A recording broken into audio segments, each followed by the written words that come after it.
Welcome everyone to the Purpose Hangtime podcast. It is your host Liam McFarlane and my co-host, Ricky Both. and welcome back to the Refining the Connection series. And this specific episode is on the loneliness epidemic and the detriment of isolation. Now, a little brief story to why we've decided to do this episode.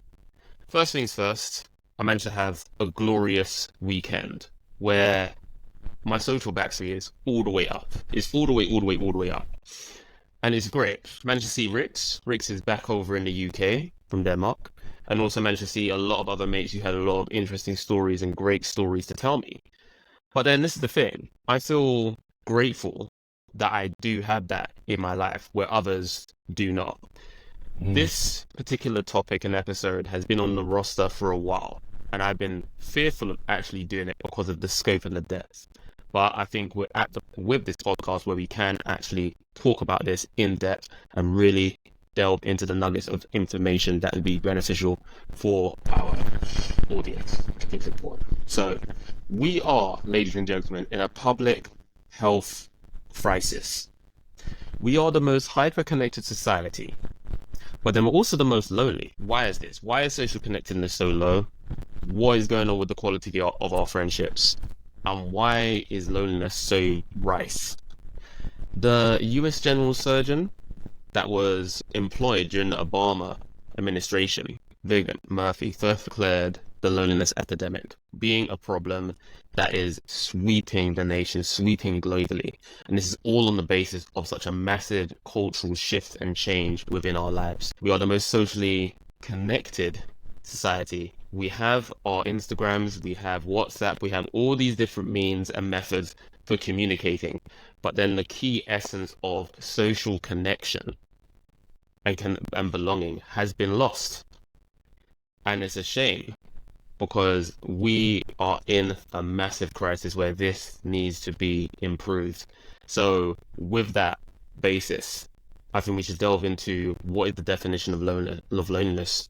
Rix, you got one for us? Yeah. Well, basically, we can define loneliness as an unpleasant emotional response or a feeling of being unwanted, and that may be due to a perceived isolation. So, in essence, it's you can be around people, but you can still feel lonely, right?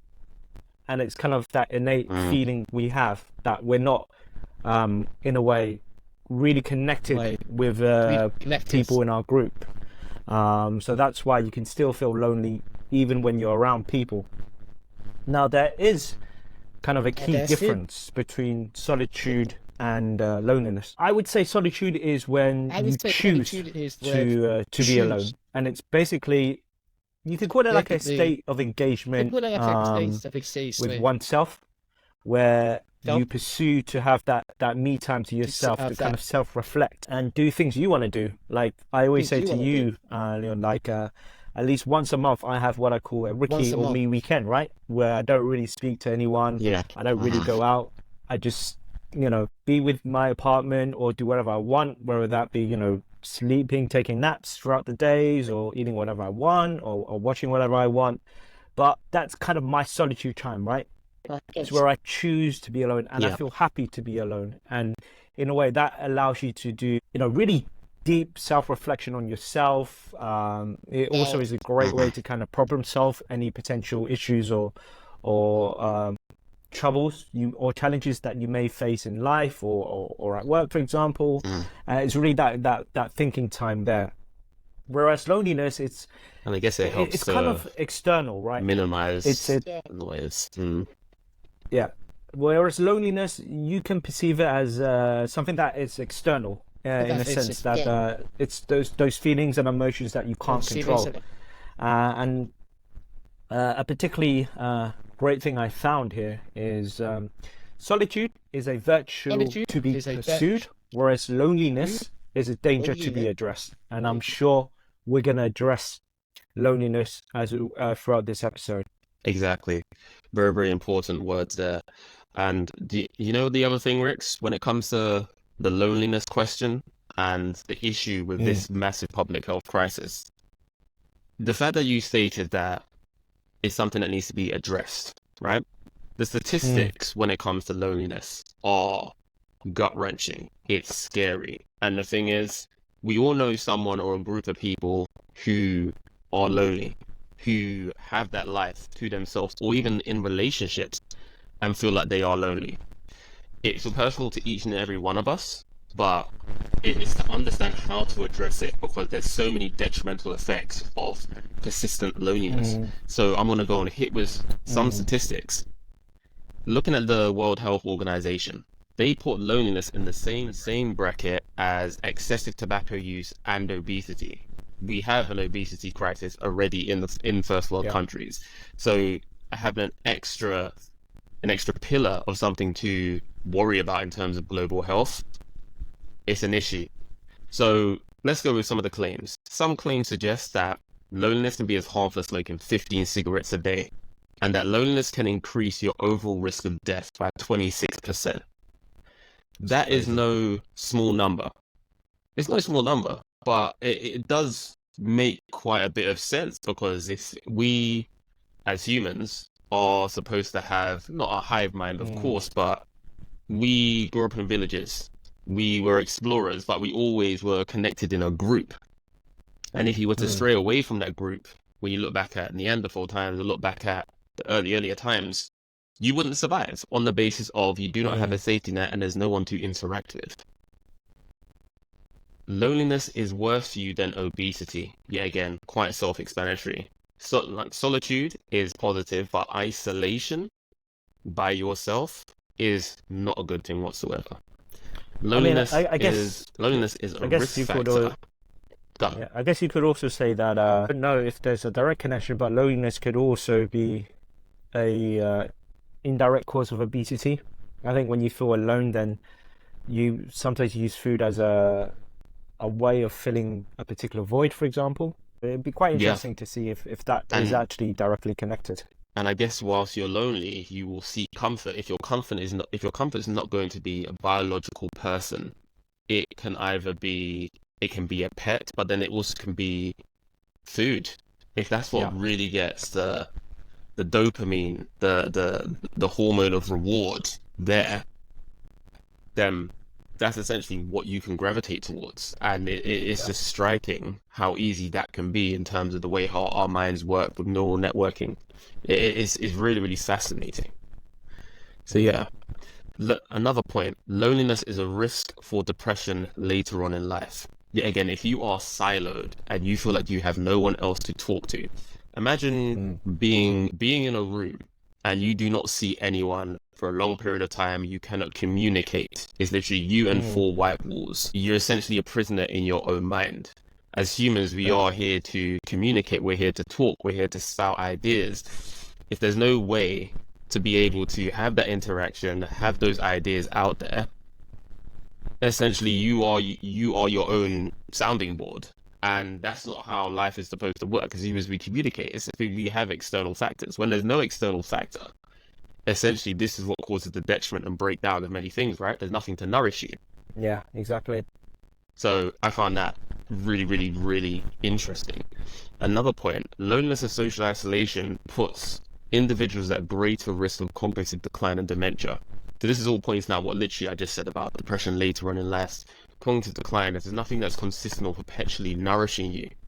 You have no purpose or you have no one to bounce ideas off, or there's no way to get that outlet.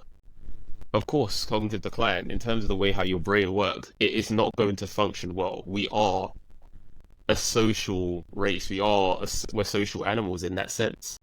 So yeah, it's very, very fascinating.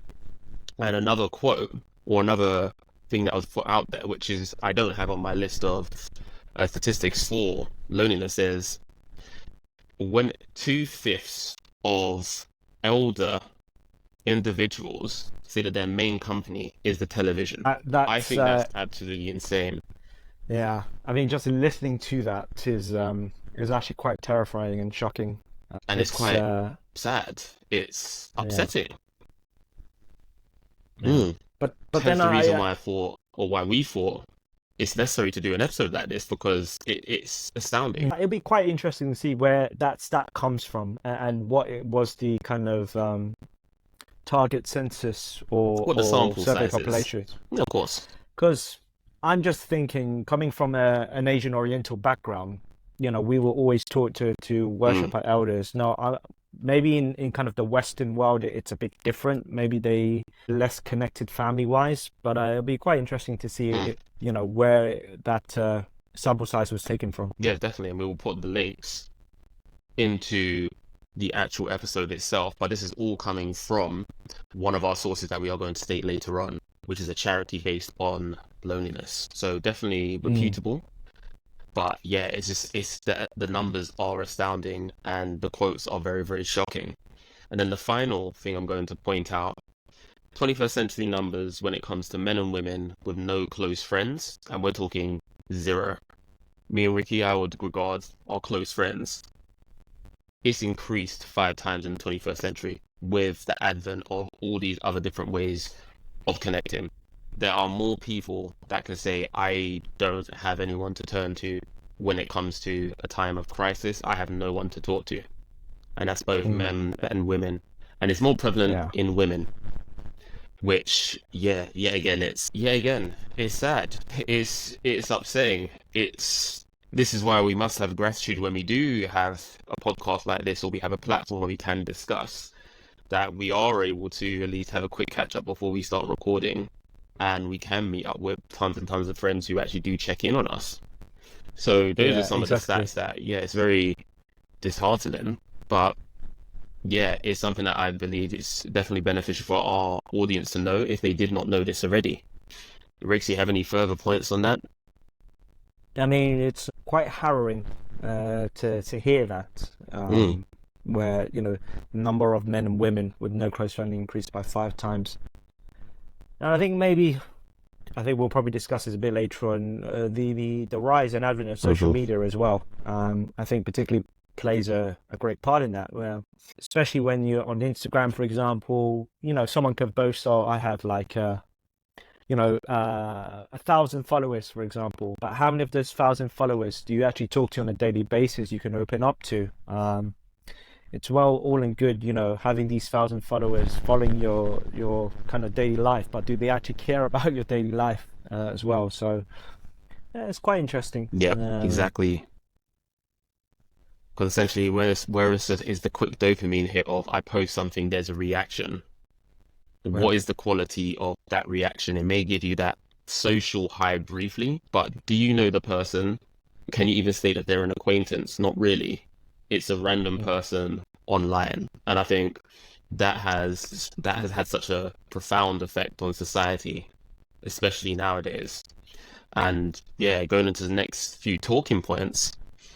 When we think loneliness and when we think of social connectedness, that this is what we're generally what we're trying to point out with this episode. Do we have people that know who we are as an individual, and will they be there in a time of crisis? Because this is essentially what you just pointed out with the social media question, Ricky. So what I want the audience, and I guess for us to kind of think as the hosts, what are the quality of our connections, and is the quality of our connections, is it affected whether you are young or old? I think it's something that's so overlooked in society because we are obsessed with how many friends we have. But what is the quality of those relationships? Yet again, going back to the communication episode with the earlier Finding the Connection series that we put up, how many people had those level 5, level 4, level 3 conversations? I know when we talk, Ricks, I know plenty of our friends, we can basically state the same thing, is that when we sit down and have a conversation, it's a real conversation where we'll delve into the deepest, darkest recesses of our mind, our doubts, when it comes to things that we are so unsure of. But then at the same time, we feel safe having those conversations.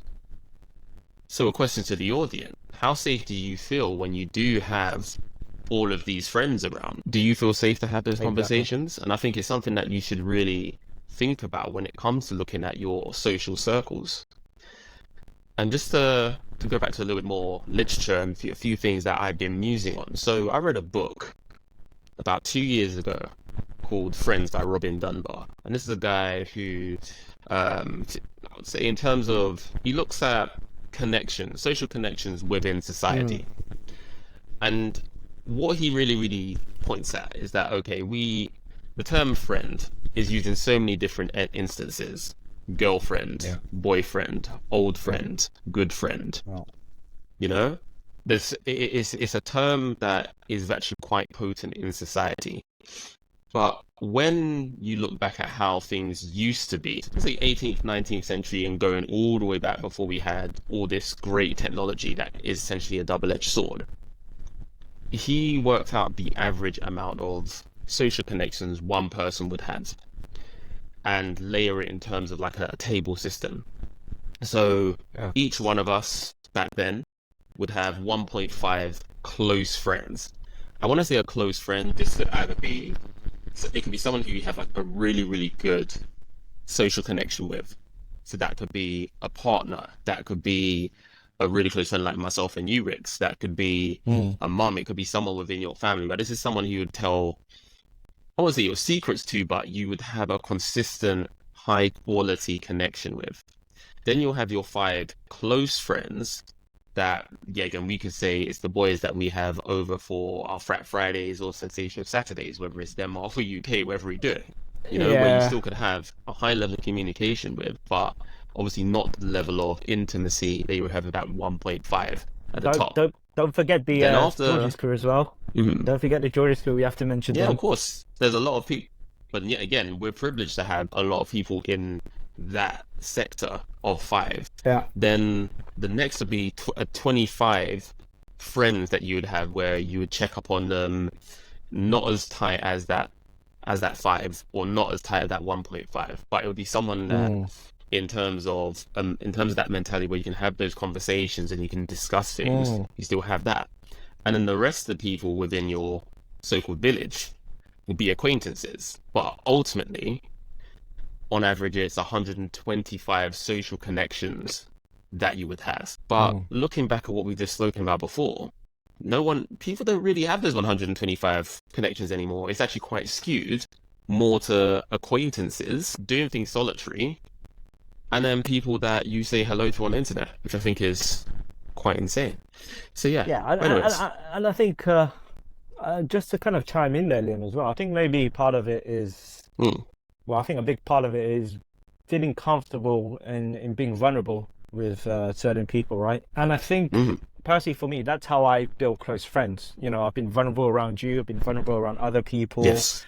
Both in Denmark and the UK, and I feel like as soon as I open up that vulnerability and I'm not scared of being judged in a way, that kind of, in a way, solidifies and builds up the kind of connection you have with that person and really develops the friendship even more. So I think it's part of building those close friendships is being able to feel and be vulnerable around certain types of people. And then to kind of bounce that back, that requires the self-work on yourself as well, to be able to reach that level of vulnerability. And okay, yes, feeling safe, you have to get that from an external source, but what is your own derived self-value?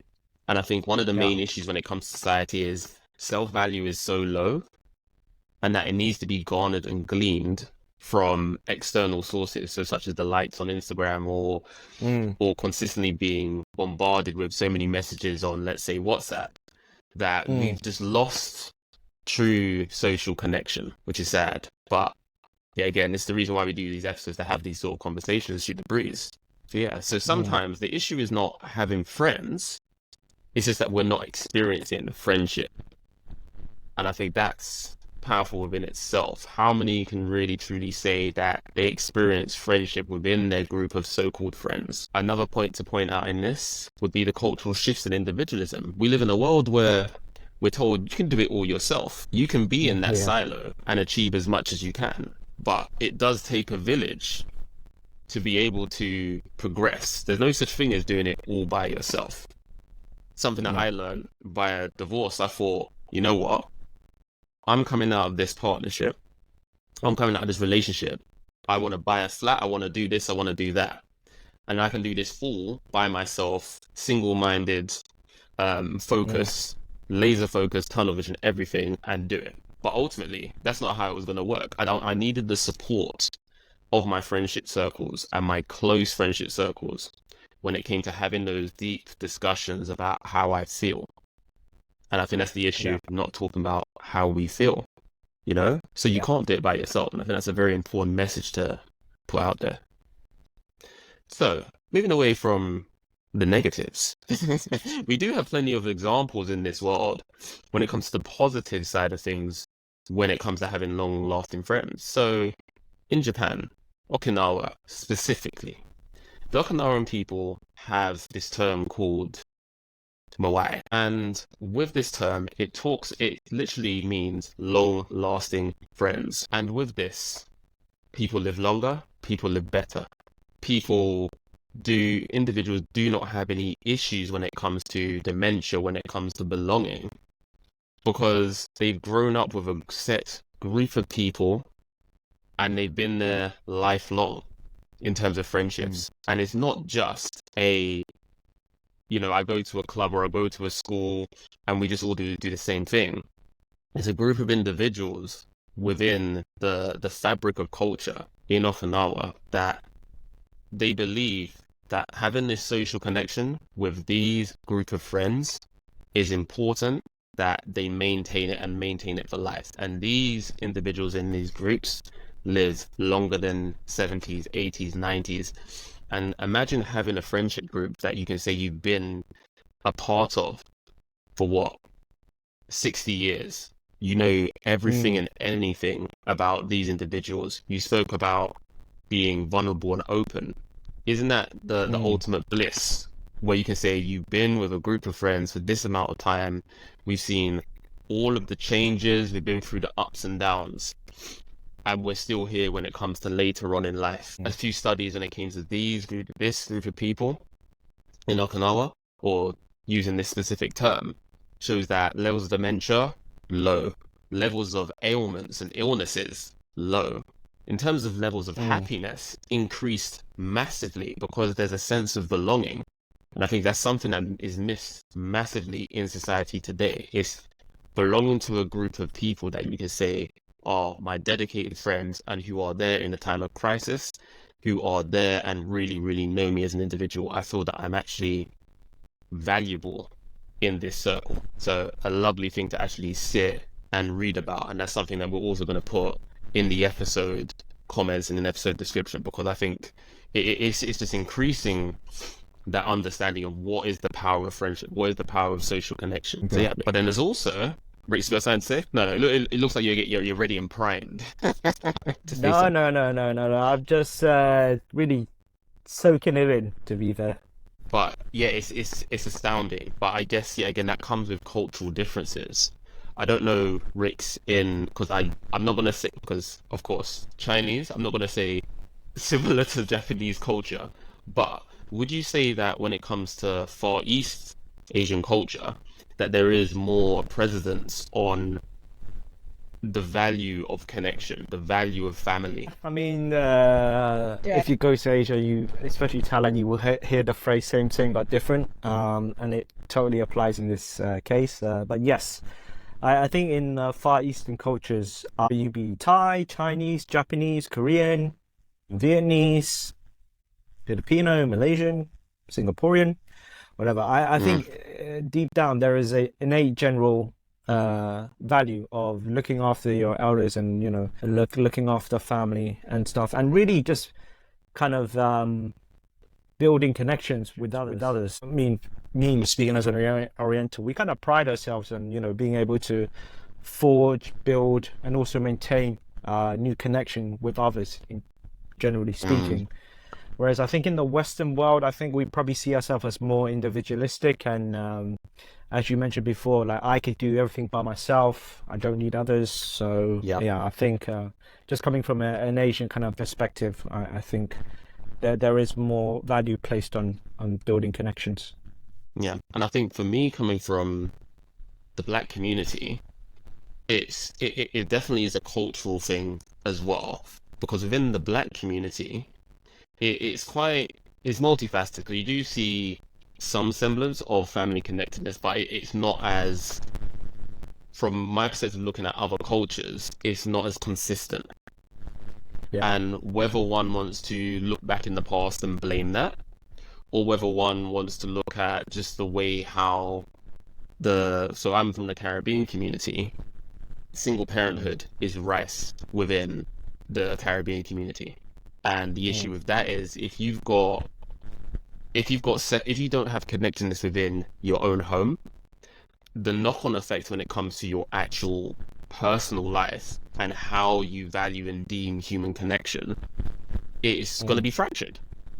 And I think once you have that fracture, this is where loneliness then perpetuates itself. You don't know how to make friends. You don't know how to value positive connections. Yeah. And I even find that so interesting within itself. Yeah, again, I'm fortunate that I had both parents whilst growing up, and I'm very, very close with my siblings, and I'm very, very close with my extended family on both sides. So I have never personally experienced social fracturedness, but I've seen others go down the path of isolation on that basis of not getting on with other family members, or just not knowing how to have those conversations, not feeling safe to talk. And I think it is so important when we do look at the culture, looking at the cultures from many different points of view. It's an important discussion to have. And we probably will have a part 2 of this, because I think loneliness within the cultural side is a very interesting avenue to discuss. So yeah, it's a different episode today, but it brings up a lot of conversations. So how do we solve loneliness? Now, this is where myself and Ricky, we kind of sat down and thought, this is interesting, but it's, because we're in an era where AI has literally spawned, it's the buzzword of 2023, and it will continue to be the buzzword for the remaining of this decade and possibly the future.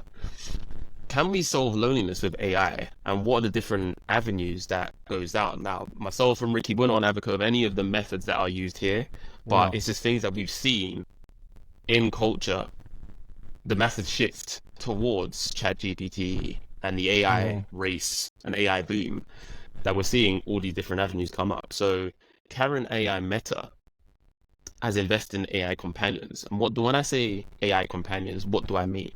So social media influencer, that we're just going to call Karen for now, created a generative AI clone of herself to enable two-way audio chats with her fans.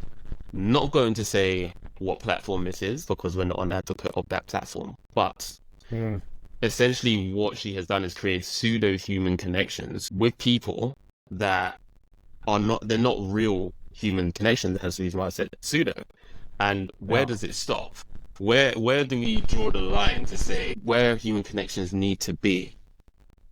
Because we all know that the refined quality human connections are when you see people face to face, in person, having a chat over something that you really, really enjoy. And it's not with something that has been artificially generated. Yes, we are right now recording this using Riverside FM. And this essentially is just like a Zoom call, right? It's a video generated chat. But I know Ricky he's in the UK at his family home, and I am in the flat. So we know that we both exist. But to have an AI generated clone that could be any avatar, and you can talk about anything, to me is insane. But it's the start of either something big, or it is the start of a downfall when it comes to human connection. And I think this is where we have to now sit back and kind of just keep an outlook on what the environment and what is going on in terms of society, because this can either go in a positive way or a negative way. Ricks, you got thoughts on this? Yeah, I mean, it could go down a Terminator route, where the machines take over everything. But I mean, I think personally for me, one is an interesting, cool concept. I don't think it will ever replace that kind of the human element of connection, connectivity, communication. Yes, you can program a machine or whatever to have very intelligent conversations, but with that human element, it's all about the emotion as well. Sometimes it's not Yeah. what you say, it's how you say it, and that's what I feel like is missing with these kind of AI, companion chatbots. And it may be the case it works for some type of people. Maybe they don't want to have those really in-depth or emotional connections. Maybe they're just not ready for it. But this could be a good starting point to slowly get them to open up. So I'm not saying that we should start a revolution against AI or do protests. I'm just saying, as you said, it's going to be very interesting, and to kind of see how that develops. Yeah, and I guess it's the way how you shift the lens, right? Because just like with anything with technology, it is a double-edged sword. And like, let's take for the next example I'm going to point out, so John H. Mayer, who is involved with Forever Voices, is an AI-based company where it was the inception of its creation was after John H. Mayer, his dad passed 2017, and he wanted to create an AI generated voice of his dad to help him down the grieving process and to make sure that that voice and that personality, I guess, is forever present.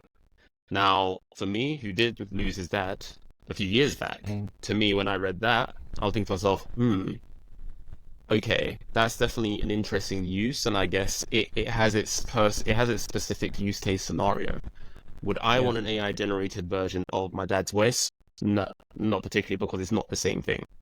It's artificial. Exactly. It's not real. Yeah. And I think the grieving process needs to go down the natural route, right? But I still find it rather interesting that there's all these different ways that we are trying to improve, well, we'll say in inverted commas, improve social connectedness by going down the AI generated route.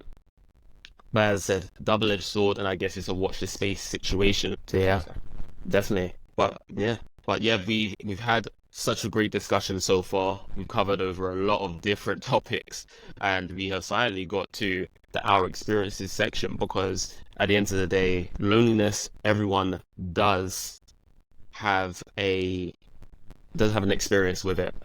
Myself and Rick have had experience when it has come to loneliness, and I guess we shall chat and discuss how we conquered it. So yeah, plenty of things we can say to open the floor with this one. And Rix, would you like to start us off? Yeah, I mean, I think I'll just start with my story. Back in 2016, 17, around that time, I moved to Thailand for a year, working on a project, boss. It was a great experience overall, but I think within the first couple of months, I just found it really tough, and I felt really lonely. And it harked back to my previous point where I said, in the Far Eastern culture, same but different. Thai culture is different to Chinese culture. At the core, the philosophies and the values are the same, but it's how you bring that out and how you interpret it, right? And Thai bars, restaurants, going out. I even though I met new people, I was around quite a large group of social people there. I still felt deep down inside really lonely and quite sad. And it was just, I just found it really hard to kind of build a connection with them, because first of all, me coming in Thailand, they use a term called Farang, which means a foreigner, coming into their place. So even though you could say I kind of look very similar to Thai people, similar complexion, features are Asian, they could detect that, okay, you obviously brought up in a Western country, or you brought up in England. Now that you're trying to come into our country, and now you're trying to, make friends. Some people obviously had their walls and guards up, right? So it was very, very difficult for me to kind of even start to build a connection with them. And there was a period of about, I don't think I've shared this with you, maybe I have, 3 or 4 months where I was really depressed, where it got to a point I just stayed in my room most of the time with the lights off, didn't really talk to anyone. I just had those 4 walls, as you mentioned before. And there were some nights I literally just broke down and cried. And I think at that time we were talking about, I don't think we were like messaging each other every day, right? It was kind of, there was like a gap in between the communication. Yeah, it was sporadic. Yeah. And that that was tough. And to be fair, I don't think I really solved the loneliness during my time at Thailand. I mean, I in a way, I kind of accepted what it is, what it was, and just dealt with it every day. But I don't think I could say I ever solved that loneliness issue in Thailand. Now, when I came to Denmark, where I moved here last March, so it's been a year now since I moved to the country. Again, the kind of first, I would say, 6 months were quite hard, and it perpetuated even further when I lost my job. Again, Denmark, great country, great people. I did have a network of friends here, but even though I had them, I still kind of felt lonely at times.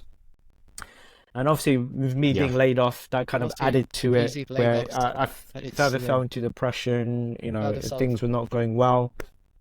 But then, that's when I had a couple of people who I've shouted out before in the past, both in Denmark and here in the UK, where I started to be more open and vulnerable. Right? It came to a point where I said to myself, I just can't keep going on like this. I need someone to talk to. I can't solve this all by myself. So obviously I started opening up to you about the whole losing my job, my mental state. You would always check up on me, which I'm very grateful for. And then I had my close people in Denmark who I've shouted out before, where they would invite me out and stuff. We'd sit down, we'd have deep conversations and talk. And it kind of made me feel less and less guarded and more vulnerable and willing to open up to them. And that really helped. Yeah, and that helped overcome my loneliness as well. And also another thing as well, you know me very well, and some of the listeners, close friends of mine as well.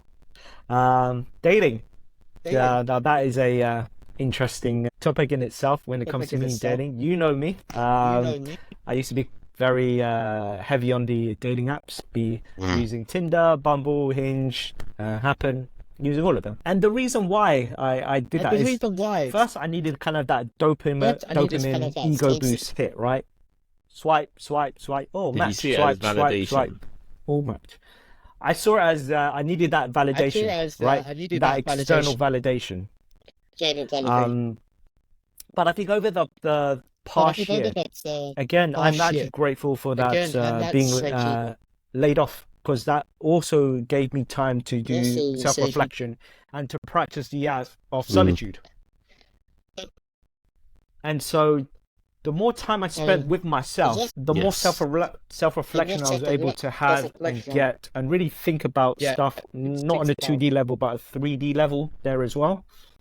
And when I came to realize at the end of the day, when it comes to dating, the main reason why I was on those apps and so active over the past few years is that I wasn't happy being alone. I wasn't it's a good realization. happy being by myself, exactly, or spending time with myself. I needed that kind of that someone to fill the void. And for me, looking back on it now, that is one of the worst reasons to be dating. If you're not happy with yourself, how can you provide happiness to your potential partner or the person that you're dating as well? So where I am right now, the increasing connection with oneself, that kind of self-reflection, that helped me a lot. And now I've taken a pause on the dating apps. I've met someone as well, and it's really great. It's a great feeling. I talk to her every day, but then it's the case where I don't necessarily have to see her every day. I would like to, but obviously our schedules kind of prevent that from happening. But it's the case where, okay, even if I don't see her every weekend or whatever, I'm really happy just spending time with myself. I could be myself. I can have a me solitude weekend, as I said before, cook whatever, watch whatever, play whatever, go see whatever. And I think that's important. Yeah, and it is very, very important. So as you've essentially summed up the evolution from you being in Thailand, not having a sense of belonging as well within those in that culture, obviously being a lot younger as well, not understanding what the feelings you were actually manifesting, but that were present. and not knowing how to combat it, not having the tools in your toolkit to sit and discuss No. how I'm feeling. Yes, you'll be in contact with me, but it was, yeah. But I guess at the same time, I wasn't evolved at that time either to really understand. It was more just, oh, let's just check in. But then that shows you the quality when it does come to connection and just having friends that do check in on you. And then obviously you moved to Denmark, had some tough times, but also you've had the ups, which I think is great. Yeah. And now I have established an amazing network over there. Denmark is obviously close to the UK too. So Absolutely. even when it comes to if you need to top up that social battery, just like how we have now with those in the UK, you can fly back. It's a lot easier. You're not siloed into one place. And I think because you've also opened up more, you are able to discuss these thoughts and feelings, which then frees you. It's emancipating, which is great. And then obviously finding, look, I'm not going to say love because it's still early, but It's still early. you started dating someone that actually gives you peace. That lady, keep up the good job. Someone who gives you peace, understands you, and doesn't actually want to take up your time and respects you when you need that solitude time, which I think is also important when it comes to this life, because it's a short life, but it's a long life at the same time. And it's not worth being with someone who is going to not make you feel positive and not make you feel respected moving forwards, because this all feeds into the loneliness cycle. Because at the end of the day, it's belonging and having that self-value. It's all interconnected. Exactly. And that's why I enjoy, and well, we both enjoy making podcast episodes like this, because it allows you to sit and think. And I think also having this platform removes the loneliness, because you know that people are listening. It allows you to open up. It's cathartic. And it allows you to actually self-reflect, something that we've been told many times by those who have interviews on here. There's quite a few more interviews coming up, ladies and gents. So yeah, we look forward to more info. So thanks for all of that, because the when it came to the dating apps, there's always a reason for everything. Human behavior and habits. There's always a reason behind it, whether you know it or not. And it's always good that we take a step back to actually sit back and see what is actually going on. Why am I continuously doing this? So now, kudos to you, and thanks for your story. So I guess it's probably my turn in terms of experiencing loneliness and how to conquer it. So I've actually got two. I've got two. One is actually not on our list, funnily enough. But the first one, where I experienced loneliness, age of 24/23. So embarked on the masters, and this is the first time where masters full time during the weekdays, but night shifts on the weekends. So it's the first time in my friends group that I've actually isolated myself to do other things. So in terms of priorities within, and obviously it's the secondary school friends and it's the uni friends that I'm talking about. It's the first time that our priorities were not aligned. So when I say priorities not aligned, let me explain that a bit further. So my main focus is to make sure I pass this masters and obviously earn money at the same time to make sure I can continuously fund myself. So it means while everyone was out partying, like a young 20-year-old at that particular time should be doing, I was stacking shelves. When it came, stacking shelves in retail. And I think initially I didn't understand the effect, but over time it did have a profound effect on me, because I just wasn't as connected as I was with my friends beforehand, because I'm on this mission. And I guess at that age as well, I did not know how to communicate it. And with the crazy schedules, be it going up and down, I just had no one really to talk to, because no one could understand how I felt at that particular moment in time. I remember being really upset. One of the days I was coming back from a night shift because it was just cracked. A cracked, was it time? I wouldn't say session. What do you call it? A cracked shift. And just, literally just bursting out into tears. Bursting out into tears whilst having a shower. Because I'm like, I feel so alone, because no one understands how difficult it is to maintain a relationship, to carry out these studies, which are just so critical for my career going forwards, but then not really being able to talk to my friends about it because they're not in the same boat. And I think this is where, when we talk about loneliness is personal, obviously it's different for everyone. There's other people in that situation who would not feel lonely, and there's other people who probably feel even more lonely than me. It's a continuum. It's not a 1 or a 0. It's a continuum of how you feel, and it's also situational as well. But in that moment for that year, I just felt like rubbish because I just couldn't really connect with anyone during that time. They didn't know what it was like to stack Sainsbury's night shift boxes in the fresh aisle on a Saturday night whilst you're hearing everyone in the club next door going out and enjoying themselves, or your friends are out, you're seeing all the stories and messages in WhatsApp. But then I guess at the same time, I wasn't mature enough to understand that and understand this is the reason why I'm feeling it. So I had to be mature. Well, I had to be mature to get through the mission, which I did in the end. But it was a period of time where I did feel really, really lonely. So but at the end of the day, the reason why we have these discussions is to talk about these sort of moments and obviously unveil to both of us new stuff. Because at the end of the day, this is the whole idea of having an enriching connection, right? So so that's the first part. And then the second part, I didn't know about that story, to be fair. Yeah, I didn't really know that story. It was a tough time, mate, because it just, I think for the first time, I wasn't one of the boys that were going out clubbing every Friday and Saturday. I actually had to be mature and focus on getting my dissertation done, and it did have profound effects. So when I did finish my master's, it was such a release and a relief that I could get my social connections back with my boys. And now it's history. That was what, 10 years ago? Yeah, 10 years ago. Yeah, so 10 years ago. And when you say Friday and Saturday, we were the group that did party both days in a row. So it wasn't just Friday or Saturday. It was Friday and Saturday. So bit of a mad one. So that's the first one I wanted to go into in terms of experiencing loneliness and how to conquer it.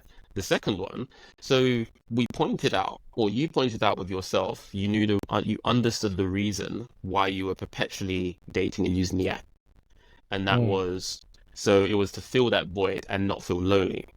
Now I'm going to kind of flip that idea on its head and talk about the steps before my divorce. I know we've all heard about that part of the story, but loneliness within a relationship is something that isn't really spoken about. And to those of my friends who are single will come out with ideas of, oh, but you're in your relationship bliss. But it's not always like that. And it obviously depends on if you work with your partner and you can communicate with your partner, right? So the steps leading up to divorce was actually during the times of COVID as well. And with my ex-wife I was married then. It's 2020. During COVID times, and obviously things were going on in terms of my ex-wife. I didn't really see her too much during that time because, again, as already stated in earlier episodes, she was in and out of the house. So weekends I actually spent by myself. The profound effect of that was, even looking back at it now, it's actually quite an emotional time because I didn't feel like I belonged to my partner. And the way how I counteracted it then was to drink to numb the pain, right? So this is where Jack, John, all of them were friends. That was my social connection because it helped numb the pain. But then also I kept all the thoughts and everything in a silo. And my reach out to my friends were more just for them to be present versus anything else. But I could not truly discuss what was going on because even I did not know what was going on with my partner at the time. She was going, I knew she was going through a mental health episode, but I couldn't truly understand that. And the rebound effect of that was my mental health is feeling lonely within my relationship because I felt that I couldn't even communicate with my partner, but then out of pure embarrassment, couldn't communicate with my friends on what was going on. So only could give them the snippets of information that were ambiguous, but it gave some semblance, it gave some relief, but the true relief came from drinking by myself in isolation. when over when when weekends. you And I, said when you said that you couldn't really tell your friend exactly what's going on, was it kind of that fear or kind of that dread of judgment, like they were going to judge you, or what was kind of your reasoning behind? so funnily enough, it actually wasn't fear of judgment. It was more the understanding in my mind, knowing that it was the conclusion of the relationship that I didn't want to Right. accept. Okay. Okay. So judgment of myself was not the issue. Judgment of her was not the issue. But it was for me having to accept that it had Yeah. failed, and that's something I Yeah. didn't want to accept.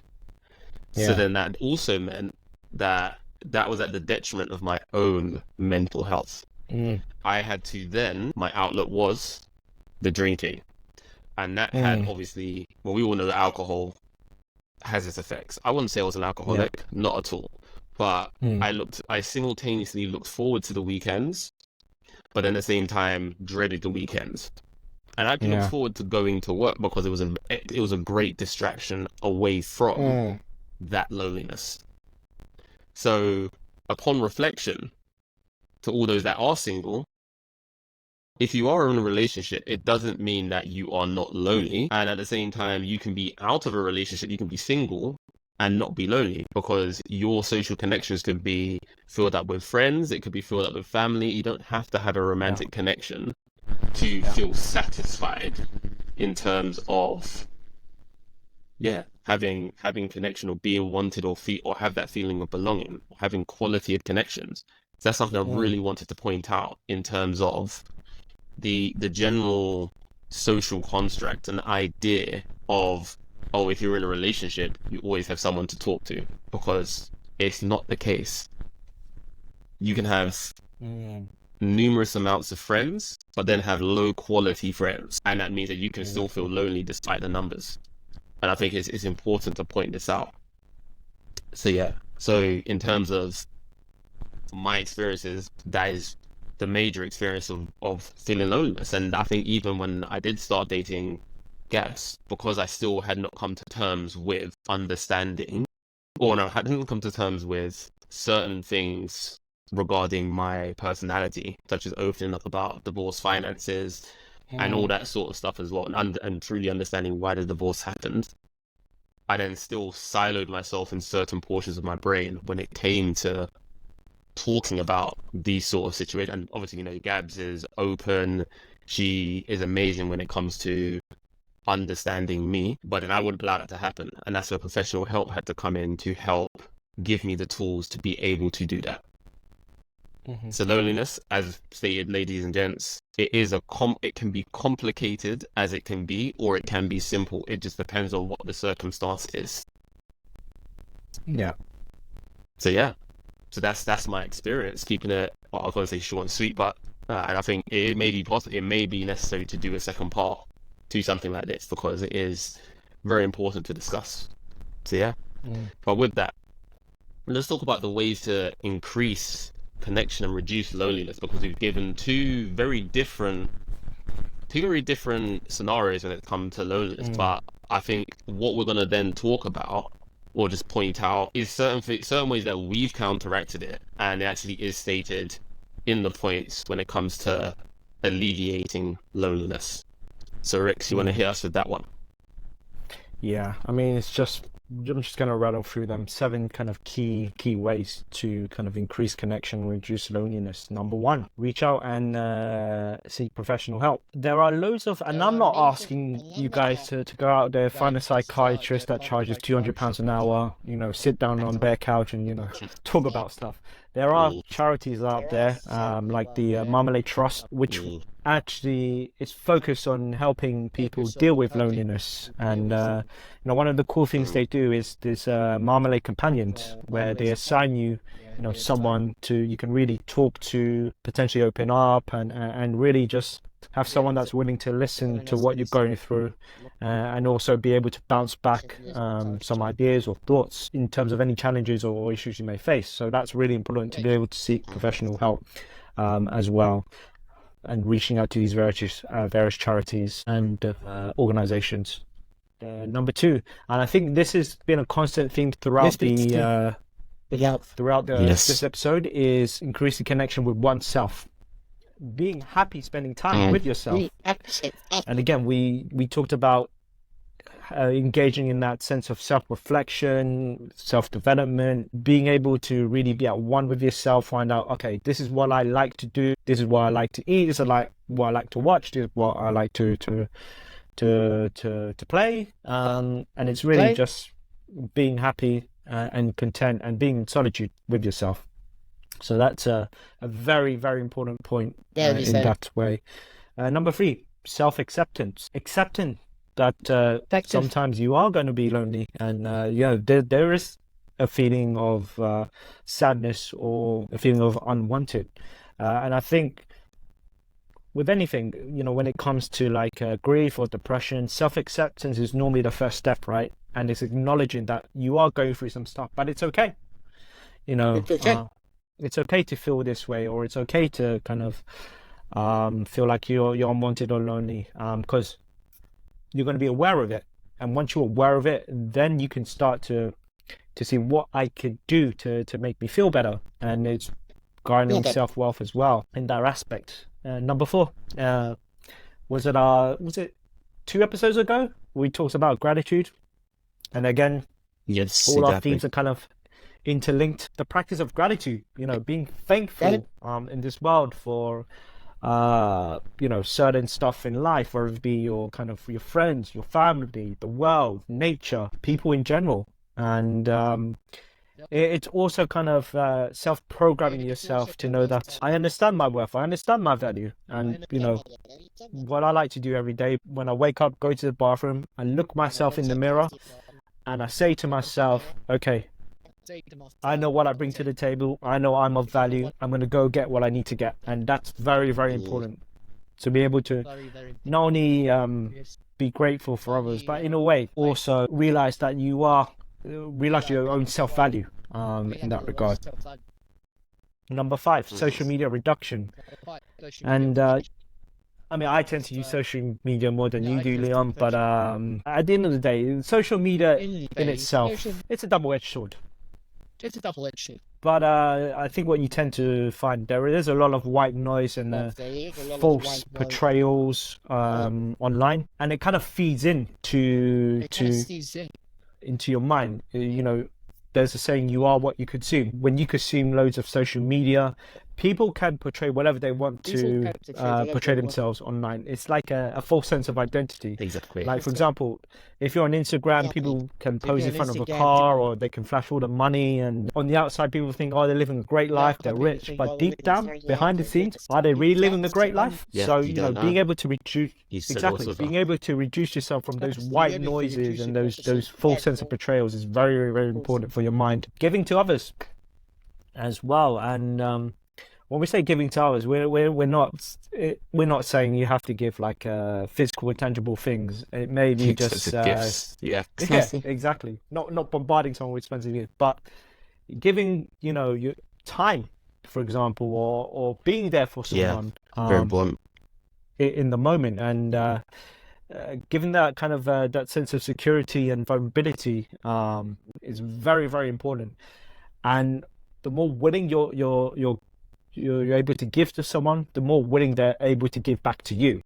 And that's how you kind of build the connections. And then one other thing to add to that, Rix, is it could even be as simple as, let's say, a stranger on the road. You see them, they look a bit down, or they seem to be chirpy. Yeah. Hope you have a good day, mate.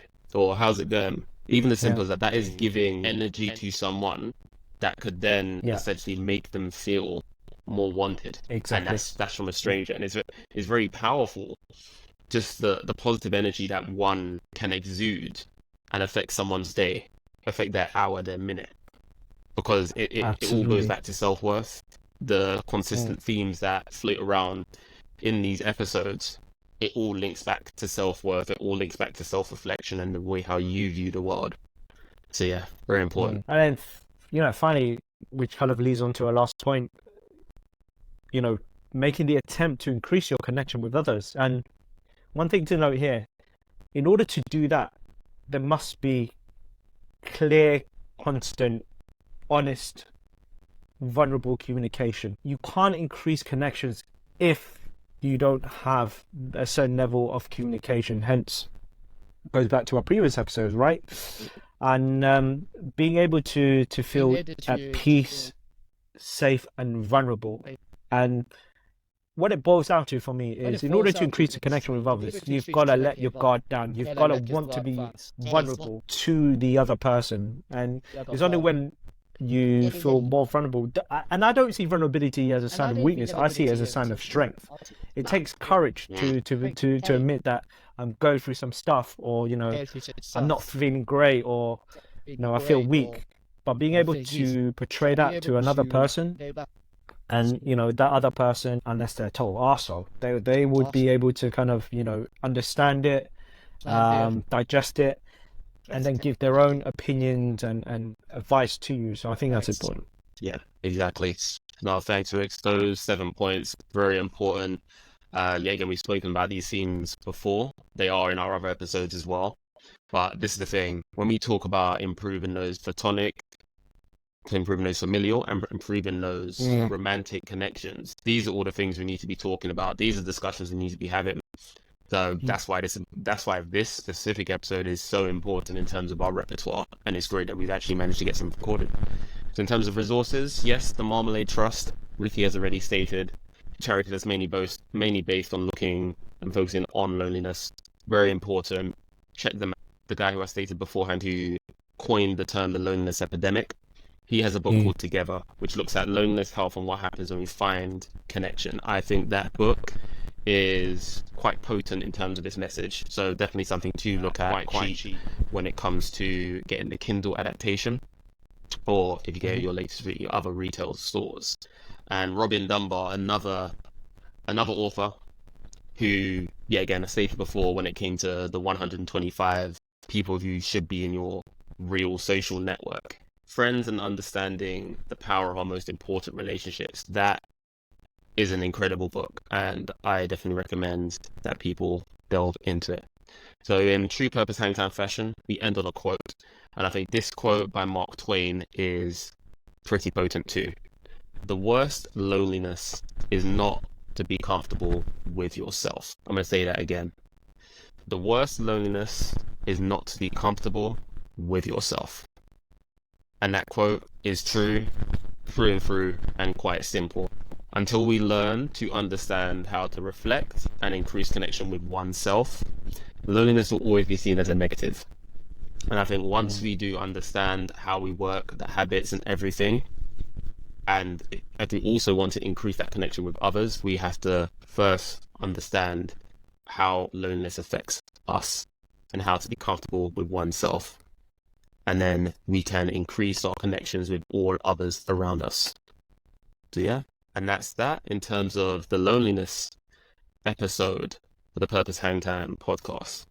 Two guys shooting the breeze on a discussion that matter. So thanks, Rix, for your time yet again.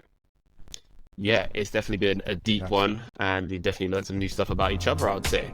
So yeah, thank you very much, audience, and we look forward to releasing our next episode soon.